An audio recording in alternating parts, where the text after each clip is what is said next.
Bonjour à toutes et bonjour à tous, j'espère que vous allez très bien et je suis ravie de vous retrouver pour cette nouvelle vidéo dans laquelle nous allons parler des énergies pour le premier semestre de l'année 2025. Mais tout d'abord, je vous remercie de tout mon cœur, toutes et tous, pour vos soutiens, pour votre présence, pour toute votre bienveillance également.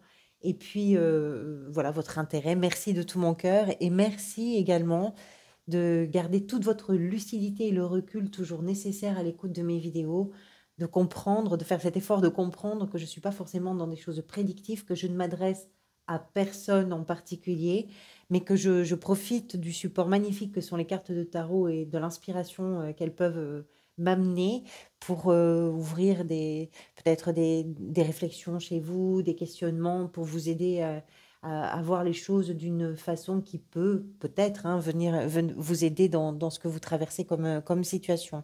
Merci donc de faire cet effort-là. Alors, pour ce tirage, j'ai utilisé 2 jeux. Un premier jeu qui me permet d'explorer 3 grands thèmes que j'ai répartis en 3 lignes. La première ligne, on va parler d'une évolution sur ces 6 mois très générale. Avec la deuxième ligne, on va plutôt aborder le domaine professionnel, financier, gestion du quotidien. Et la dernière ligne va me permettre d'aborder plutôt tout ce qui est sentimental, relationnel et émotionnel. Le deuxième jeu, dont je n'ai utilisé que les arcanes majeurs, me permet de voir du mois de janvier au mois de juin quels sont les arcanes que je reprendrai bien sûr lors des lectures mensuelles, quelles sont les énergies, on va dire, dominantes, et bien sûr on les reprendra, mais aussi surtout on approfondira leur signification par rapport à toutes les cartes environnantes qu'il y aura au moment des lectures mensuelles. Voilà, j'ai fait le tour de ce que je voulais vous dire en introduction, donc on va commencer tout de suite. On va parler ici d'abord avec la reine de denier. On va parler de l'évolution possible, hein, toujours, vous le savez, de façon très générale. La reine de denier représente la sécurité, l'efficacité également, l'engagement, la communication, et représente toutes les situations que l'on maintient dans une forme de stabilité, d'abondance également, qui peut être aussi une abondance financière, professionnelle, ça peut être aussi dans la gestion du patrimoine. Ce qu'elle nous explique, cette reine, c'est que pour vous, peut-être que l'idée de départ, c'est d'arriver à gérer les choses, à gérer les situations, à gérer votre budget, à gérer vos ressources de façon très efficace. Ce qui est important, c'est que les choses soient en sécurité quelque part. Donc, vous analysez les situations, vous vous engagez quand c'est nécessaire, vous faites en sorte, vous veillez au grain quelque part, vous faites en sorte que tout se déroule bien. Pas uniquement pour vous, une reine comme les figures souvent dans le tarot sont aussi engagées auprès des gens avec lesquels elles partagent leur vie. Donc c'est pour vous, mais c'est aussi pour votre famille, pour vous, pour vos amis. Vous veillez à ce que tout soit bien pour vous et pour les gens qui sont importants et très proches de vous. Donc soit c'est quelque chose que vous avez envie de développer, soit c'est vraiment le point de départ pour vous, ça pourrait être le point de départ de ce semestre. Ce que vous désirez, c'est représenté par la 7 de denier. Je pense que c'est améliorer quelque chose, mais une amélioration qui va venir avec du travail, avec des efforts, avec là aussi des engagements, mais surtout pas n'importe comment. La 7 de denier nous parle de cette période qui précède justement les évolutions et les améliorations. Et cette période qui précède, c'est d'abord des questionnements, c'est la mise à plat de certaines des tenants et des aboutissants pour vous permettre à vous d'établir un bilan, savoir exactement où vous en êtes, pourquoi pas d'ailleurs financièrement et professionnellement, savoir où vous en êtes pour savoir la direction que vous avez envie de prendre et de donner aussi, pourquoi pas, à vos projets, à vos investissements, à vos engagements. Et puis surtout savoir à partir de là où vous en êtes, ce qu'il est possible pour vous d'attendre et surtout ce qu'il est nécessaire de faire pour aller vers l'amélioration dont je vous parle. C'est une carte d'état des lieux, de questionnement, de réflexion. Ce que j'ai engagé, ce qu'on évalue avec une 7 de denier, c'est, voyons le temps que j'ai passé à faire ça, qu'est-ce que ça m'a rapporté concrètement, qu'est-ce qu'il me reste à faire, qu'est-ce que j'ai envie d'aller, vers quoi j'ai envie d'aller, à partir de là où j'en suis, comment je vais pouvoir aller vers mes objectifs en prenant en compte tous les éléments qui sont analysés de la période qui a précédé. Qu'est-ce que tu as, Alba? Qu'est-ce que tu as, mon chat? Tout va bien? petit chat.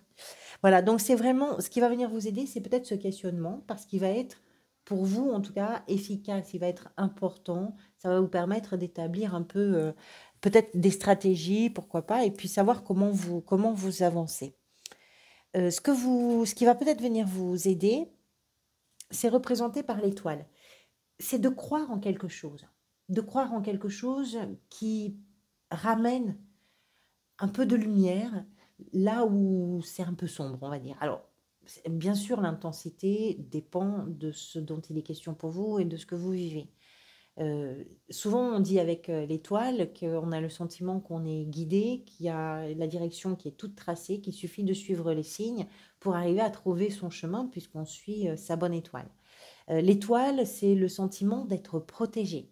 L'étoile, on parle de tout ce qui va venir vous aider. Je vous dis un peu ce qu'est cette carte. L'étoile, c'est l'idée de se dire euh, ce qui fait que là, je barbote un peu dans des choses pas très intéressantes, même parfois un peu pesantes, un peu sombres, un peu lourdes, etc. Qu'est-ce qui va me ramener la lumière? Bah, c'est de croire un peu, de croire en mes potentiels aussi, de croire aux améliorations qui peuvent se profiler. Et puis, c'est de vous dire qu'il y a une issue à ce qui est en train de se faire. La foi, le, le sentiment d'être protégé ou d'être guidé, pour ceux et celles pour qui ça pourrait avoir du sens, le fait le fait de se dire qu'il y a un horizon meilleur qui se profile et de lui donner sa chance. C'est un peu ça l'étoile. L'ermite nous parle de ce vers quoi vous pouvez peut-être aller sur ces évolutions un peu générales. C'est l'ermite, c'est alors d'abord au-delà du fait que ce soit beaucoup de sagesse, mais c'est aussi un questionnement qui est profond et qui permet surtout de pouvoir se positionner d'une meilleure façon par rapport au monde dans lequel on évolue. Pourquoi?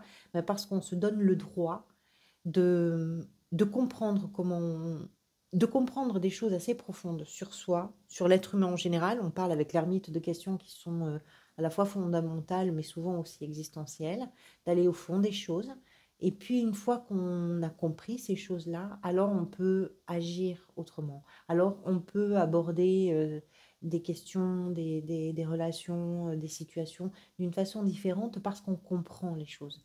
Mais pour comprendre, peut-être que pour vous, en fait, il y a des compréhensions, c'est possible, hein, qui arrivent parce que vous gérez parfaitement bien les situations. Cette gestion vous amène aussi à une réflexion, un questionnement pour savoir comment vous allez pouvoir améliorer, comment vous allez pouvoir faire mieux, comment vous allez pouvoir aller vers... On parle aussi ici de l'indépendance et à venir et de l'autonomie, pourquoi pas dans certains cas. Et l'étoile, c'est j'y crois. Mais je crois en quoi? Ben, je crois en des choses et je vais comprendre d'abord ce en quoi je crois et qui je suis, ce que je suis, comment j'agis, ce que je fais. Pourquoi j'en suis là où j'en suis.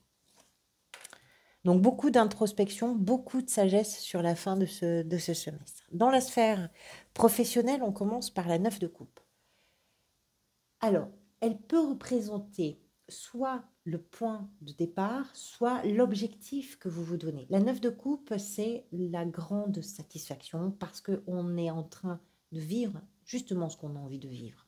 On est en train de réaliser, d'éprouver, de ressentir un grand bonheur, un grand plaisir parce que ce que l'on fait, ce que l'on réalise, ça correspond tout à fait à nos envies, à nos rêves, à nos désirs, etc. Alors c'est peut-être beaucoup, peut-être que vous êtes dans une activité par exemple et que c'est bien, mais on n'est pas non plus dans des choses extraordinaires. Mais ça nous parle du bien-être, ça nous parle de l'épanouissement, ça nous parle de ce sentiment de satisfaction, ça nous parle de... Bah, il y a quelque chose se passe bien. Alors, soit effectivement, c'est votre point de départ, c'est-à-dire que la situation, elle est bien, soit c'est ce que vous allez justement chercher et créer sur ce semestre. Oui, Alba, je suis là. Ce que vous désirez, c'est représenté par la 2 d'épée. C'est prendre une décision qui n'est pas forcément évidente à prendre parce que la 2 d'épée nous rappelle qu'on n'a pas de visibilité sur du long terme. On n'est pas capable de savoir où vont aller les choses parce qu'on n'a pas suffisamment d'éléments pour savoir où vont les choses. Donc, les décisions peuvent être parfois un peu complexes à prendre, justement parce qu'il n'y a pas de visibilité. Ce qui est important pour vous, et c'est ce que vous désirez d'ailleurs, c'est arriver à vous faire confiance et arriver à vous écouter. Là où vous devez choisir, si vous êtes à la croisée des chemins dans la sphère professionnelle, ce qui va vous donner la vraie réponse, c'est de savoir ce qui vous plaît à vous, ce qui vous convient à vous. Donc même s'il n'y a pas vraiment de visibilité sur du long terme, ce qui est important, c'est qu'est-ce que vous voulez au moment où ça se présente. Et je pense que vous avez envie de prendre des décisions qui vont dans le sens de ce que vous désirez. Ce qui va venir vous aider, c'est la 8 de bâton, c'est qu'il y a quelque chose qui s'accélère. Il y a quelque chose qui génère un mouvement, qui agit un peu comme un tourbillon dans lequel on est pris ou prise et qui fait ça va s'accélérer. Il y a un mouvement qui s'enclenche et voilà, ça se met en route et ça avance et ça avance et ça avance et ça accélère et ça accélère.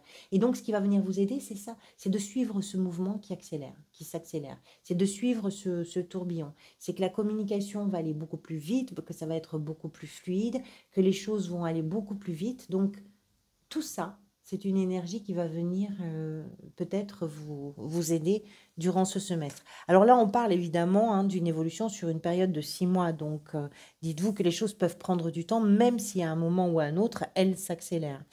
Ce vers quoi ça va, professionnellement, vous avez la 10 de denier avec le valet de bâton. La 10 de denier, d'abord, nous parle de la stabilité. On parle de l'abondance, on parle de la stabilité, on parle des ressources, des ressources matérielles qui sont stables, qui sont rassurantes. On parle du patrimoine qui est bien géré, on parle du budget qui est vraiment à l'aise. On parle d'une situation qui est stable, familiale d'ailleurs, qui est stable sur le plan financier et matériel. Donc, ce vers quoi ça peut aller, c'est cette stabilité-là. Mais pas uniquement.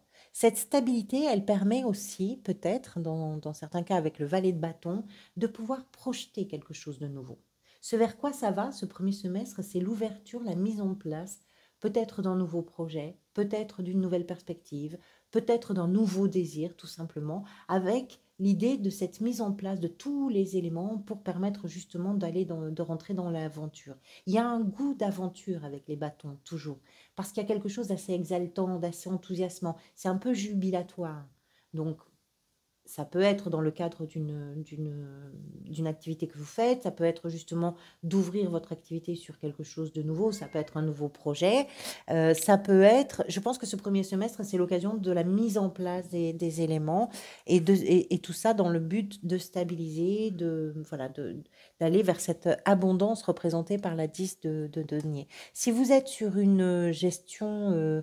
la gestion d'un quotidien, eh bien, votre gestion de quotidien, c'est simple, c'est d'abord d'être bien dans ce que vous faites, dans votre routine, dans votre quotidien, dans vos loisirs, dans vos activités quotidiennes, et puis un peu autour. C'est de prendre les bonnes décisions, c'est de faire en sorte que les choses puissent avancer correctement et d'être vraiment sur l'idée de je vais pouvoir m'ouvrir à quelque chose parce que dans cette gestion-là, tout est bien, tout va bien, tout est rassurant. Dans la sphère sentimentale, émotionnelle et relationnelle, on commence avec le roi de coupe. Le roi de coupe peut représenter, dans certains cas, quelqu'un, pourquoi pas d'un signe d'eau, donc comme vous, poisson, je vais les trouver, les signes d'eau, ça va venir. Poisson, scorpion, il me manque le troisième. Oh là là. Je crois que je suis fatiguée par moment, excusez-moi. Cancer. Poisson, cancer et scorpion, ça y est, je les ai retrouvés. Ça peut représenter donc quelqu'un qui, comme vous, est d'un signe d'eau, mais je ne vais pas trop m'attarder sur ça parce qu'on est sur votre tirage à vous, qui est quelqu'un vraiment de fiable, quelqu'un sur qui vous pouvez compter, quelqu'un qui vous accueille tel que vous êtes, quelqu'un qui vous soutient, quelqu'un qui comprend aussi vos besoins et qui peut s'avérer être pour vous comme une sorte de guide en réalité, parce que c'est quelqu'un qui a suffisamment, enfin qui a déjà beaucoup d'expérience sur le plan émotionnel, on va dire, et qui est capable de faire preuve de calme, d'empathie, d'écoute, de soutien sans que la machine s'emballe. C'est quelqu'un de rassurant sur le plan émotionnel, le roi de coupe. Ça peut être votre énergie à vous, c'est-à-dire que vous entrez sur ce semestre avec cette maturité émotionnelle qui fait que vous pouvez effectivement représenter ce pilier, ce phare, ce guide pour les personnes qui sont autour de vous. Ça peut être aussi le fait d'être capable, sur ce début de semestre, de, de comprendre les émotions qui vous traversent et de ne pas les laisser gérer à votre place vos relations. Il y a beaucoup de stabilité et beaucoup de maturité, en tout cas ici. C'est comme si c'est votre énergie à vous, ce roi de coupe nous permet de penser que vous soyez un homme ou une femme, c'est pareil, nous permet de comprendre que ce début de semestre dans vos relations, vous êtes vraiment très stable et vous comprenez beaucoup de choses. Vous avez peut-être aussi beaucoup encaissé avant. Ce que vous désirez, c'est la reine de coupe, donc le roi et la reine, on a le couple. La reine de coupe qui représente... Alors, elle aussi, elle peut représenter quelqu'un. Mais comme on l'a déjà dit, je ne vais pas l'évoquer de nouveau, ce serait aussi quelqu'un d'un signe d'eau. Le fait qu'on ait le couple, ça peut d'ailleurs parler vraiment du couple pour vous, hein. C'est l'idée que la reine de coupe représente beaucoup de douceur aussi sur le plan émotionnel et une grande maturité également. C'est quelqu'un qui prend soin des émotions. On l'appelle la petite infirmière du tarot parce que c'est quelqu'un qui va savoir adoucir. C'est quelqu'un qui va prendre en compte. C'est quelqu'un qui va apaiser. C'est quelqu'un qui va réparer. Donc, ce que vous désirez, vous, c'est une forme de guérison émotionnelle. C'est être capable de laisser vos émotions s'exprimer, mais d'être capable aussi de réparer ce qui a besoin peut-être d'être réparé dans certains cas. Si ce n'est pas quelque chose qui va dans le sens d'une guérison émotionnelle, cette reine de coupe nous explique que ce que vous désirez, c'est à la fois compter sur les autres, mais aussi que les autres puissent compter sur vous, échanger, assumer les choses, mais avec douceur. Avec douceur, il n'y a pas de heurts, il y a pas de conflit. Voilà, c'est que les choses soient douces. C'est que ce soit facile, même si vous traversez des situations qui ne le sont pas, par exemple. C'est que ce soit, c'est qu'on s'écoute, c'est qu'on se parle, c'est que, voilà, c'est ça que vous désirez. Ce qui peut venir vous aider, les amoureux, bon, peut-être votre partenaire. Et puis, ce qui peut venir vous aider, c'est aussi le fait, on revient un peu dessus, d'être capable de vous écouter par rapport à ce qui vous convient, à ce que vous voulez vraiment. Peut-être que vous êtes en train de faire quelque chose dans une relation. Alors, les relations sentimentales, émotionnelles et relationnelles, je précise toujours que ça peut être dans un couple. Là, c'est assez fortement marqué. Mais je veux aussi m'adresser aux personnes qui ne sont pas en couple, qui ne seront pas forcément en couple sur le premier semestre. On peut parler aussi des gens qui sont importants pour vous, que ce soit vos familles, dans votre famille, que ce soit parmi vos amis, hein. Prenez-le vraiment à l'endroit où vous êtes, vous. Ce qui peut venir vous aider, c'est qu'il y ait quelqu'un qui vous permette ou vous-même, qui arrivez à trouver votre place dans ce qui vous plaît et dans ce qui vous convient de vivre. Les amoureux représentent la dualité, les hésitations, les doutes, les questionnements et représentent surtout cette capacité à dépasser tout ça pour arriver à trouver sa juste place. Et c'est ça qui va venir vous aider. Peut-être auprès de quelqu'un. Ce vers quoi vous allez, c'est le valet de denier. Eh bien, ça peut être un projet solide que vous partagez, ça peut être une nouvelle idée, ça peut être une nouvelle perspective, mais qui est concrète. Le valet de denier, comme le valet de bâton que vous aviez ici dans la sphère professionnelle, c'est aussi, et peut-être que d'ailleurs c'est lié dans certains cas, hein, le professionnel avec le sentimental, c'est ça, par rapport à quelqu'un qui est dans vos amis ou par rapport à votre partenaire de vie, hein. Le valet de denier nous parle d'une nouvelle perspective. Qui n'est pas complètement nouvelle comme un as, mais qui est quand même sur les débuts. Donc c'est un temps d'analyse, de mise en place des opportunités, des possibilités, des outils, des contextes pour permettre justement d'aller vers la construction de quelque chose. Ici, c'est peut-être un nouveau projet que vous pouvez partager avec quelqu'un que vous aimez. C'est peut-être une nouvelle idée et c'est quelque chose en tout cas qui s'apparente pour vous à la stabilité de la relation et à la stabilité dans le quotidien et dans la vie en général. Alors, comment tout ça va pouvoir se décliner mois par mois? Vous allez d'abord avoir l'empereur au mois de janvier. L'empereur qui nous parle de toutes les décisions que vous prenez dans le sens justement de votre organisation, de la structuration des événements, de la rigueur aussi que vous mettez dans vos prises de décision, dans vos stratégies, dans la mise en place des choses. Beaucoup de rigueur, beaucoup de détermination, beaucoup de sens de responsabilité également. On parlait ici avec la 7 de denier dans ce que vous désirez d'arriver à faire le point. L'empereur participe à cet état des lieux en fait, parce que c'est quelqu'un de brillant quelque part dans tout ce qui est prise en compte des tenants et des aboutissants, justement des données renseignées, qui analyse très bien les choses et qui va vraiment structurer la mise en place avec ces connaissances-là, avec beaucoup de sérieux aussi. Hein. C'est sur les rails, hein, avec un empereur, on fait les choses dans les règles de l'art, on fait les choses dans les règles tout court et on va avancer. C'est quelqu'un qui travaille toujours, lui aussi, dans le sens de l'amélioration, de la stabilité de la situation, de la situation. Le pape, au mois de février. Alors c'est drôle parce que quand l'empereur a sauté, en fait le pape avait sauté aussi, mais je l'ai remise dans le jeu en me disant on verra bien si elle veut sortir. Elle est sortie juste après. Le pape au mois de février, ça nous parle de l'engagement. Ça peut être un engagement avec quelqu'un, ça peut être votre propre engagement dans une situation, dans un nouveau projet, pourquoi pas, dans le questionnement que vous posez.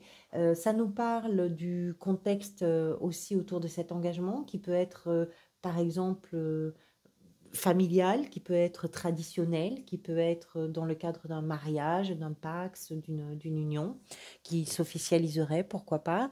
Ça nous parle aussi de l'accès à certaines connaissances et à un partage aussi des savoirs et des connaissances et puis d'une élévation spirituelle. Le pape, c'est une prise de recul par rapport aux situations que l'on vit, une prise de recul très générale aussi qui nous permet d'aller vers un engagement qui est peut-être plus juste par rapport à ses propres attentes, par rapport à ses désirs. On verra effectivement davantage avec les cartes du mois.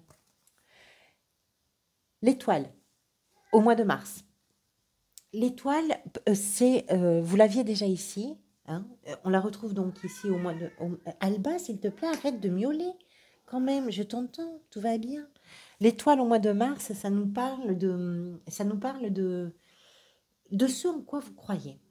Et du fait, encore une fois, d'être guidé. Comme si des signes, là, venaient, peut-être, pourquoi pas, hein, pour ceux et celles qui y croient, vous dire, bah, ça, c'est la direction à prendre. Ou en tout cas, peut-être que vous êtes plus attentive et attentif à ces signes-là.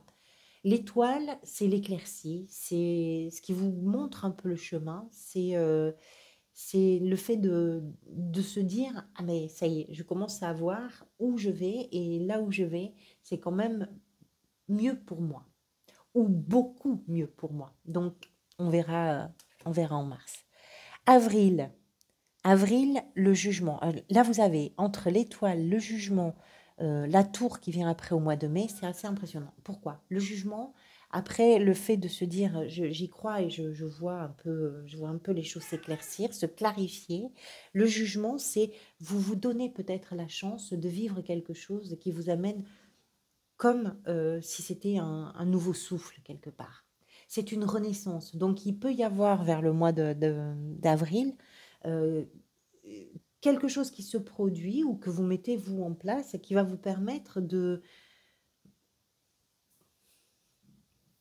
traverser la fin d'une situation pour vous donner à vous une seconde chance ou un nouveau souffle dans quelque chose. On verra si c'est professionnel, général, sentimental, on aura des précisions au moment de la lecture mensuelle. Mais c'est une renaissance. C'est vraiment quelque chose qui permet de renaître littéralement. La tour, forcément, au mois de mai, et les changements qui sont probablement intrinsèquement liés à cette renaissance. La tour, ce sont des changements. Voilà. Ce sont des changements qui sont naturels quelque part parce que ce qui s'arrête, c'est quelque chose qui n'était pas fait pour durer. Euh, voilà. Alors, l'intensité d'une tour va dépendre de chacun et de votre histoire personnelle, évidemment, mais on parle souvent de changements importants, de changements conséquents. Ça peut être quelque chose une toute petite chose qui va venir vraiment changer considérablement pour vous les choses. D'autant que je vous rappelle que vous avez l'ermite, donc il y a aussi tout ce que vous comprenez, toute la hauteur que vous prenez par rapport aux situations, par rapport à ce que vous vivez. Donc peut-être aussi que le fait de renaître, ben, ça vous pousse, vous, à faire des changements. Ça peut être aussi des changements qui arrivent que vous n'aviez pas forcément prévus, que vous attendiez sans doute, mais que vous n'aviez pas prévu dans la façon dont ils peuvent arriver, parce qu'ils peuvent arriver soudainement. On parlait ici d'une accélération peut-être dans la sphère professionnelle, donc peut-être qu'il y a quelque chose qui s'accélère et tout d'un coup, bah, badaboum, ça arrive. Vous l'aviez peut-être envisagé, mais pas aussi vite, pourquoi pas. Donc il y a des changements qui se mettent là en place à mon avis, avril-mai et au mois de juin, la force qui nous parle de votre puissance à vous confronter aux choses, de votre capacité à garder tout votre sang-froid, toute votre détermination aussi, et à faire face aux choses, sans vous défiler, sans vous dérober, sans flancher, parce que vous comprenez que s'il y a peut-être des peurs ou des inquiétudes, bien elles sont légitimes, elles sont normales, mais que ce ne sont pas ces peurs ou ces inquiétudes qui doivent mener la danse. Voilà pour vous, amis poissons. Merci beaucoup pour tout. Pour celles et ceux qui verront cette vidéo à sa sortie, je vous souhaite de très belles fêtes de fin d'année. Pour celles et ceux qui la verront plus tard, merci beaucoup et à toutes et à tous de votre présence de toute façon. Je vous dis à bientôt, prenez soin de vous.